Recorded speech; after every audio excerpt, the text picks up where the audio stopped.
வணக்கம் அன்பர்களே. இன்றைய ஆலய தரிசனத்தில் அருள்மிகு ஸ்ரீ அபிராமவல்லி அம்பிகை சமேத ஸ்ரீ கடைமுடிநாதர் சுவாமி திருக்கோவில், அந்திம சம்ரக்ஷணீஸ்வரர் திருக்கோவில், திருக்கடைமுடி, கீழூர், கிழுவையூர், செம்பனார் கோவில் வட்டம், மயிலாடுதுறை மாவட்டம் பற்றி காண்போம்.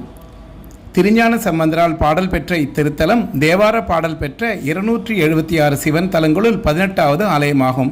சோழர்களால் கட்டப்பட்ட இத்தலத்தின் கருவறையில் நம்ம இனிய ஈசன் சுயம்புலிங்க திருமேனியராக 2000 ஆண்டுகளுக்கு மேல் பழமையானவராக காட்சியளிக்கிறார். நம் அம்பிகை நின்ற கோலத்தில் அழகு காட்சியளிக்கிறார்.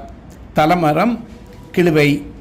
ஒரு புராண வரலாற்று நிகழ்வின்படி ஆணவம் கொண்டதால் ஈசனிடம் சாபம் பெற்ற பிரம்மா அச்சாபம் நீங்கிட வழிபட்ட பல சிவஸ்தலங்களுள் இத்தலமும் ஒன்றாகும். பிரம்மாவுக்கு கிழுவை மரத்தினடியில் காட்சி தந்தாராம். கண்ணுவ மகரிஷி இந்த தலத்தில் இறைவனை வழிபட்டு முக்தி பெற்றாராம்.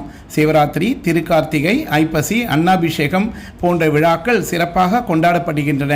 திருமண தடை உள்ளவர்கள் அதிக அளவில் வேண்டிக் கொள்கிறார்கள். ஈசனிடம் செய்த தவறுக்கு உளமாற மன்னிப்பு கேட்பது நன்மை பயக்கும் என்பது நிச்சயமான நம்பிக்கையாம். ஓம் நமச்சிவாய நமக. நன்றி, வணக்கம்.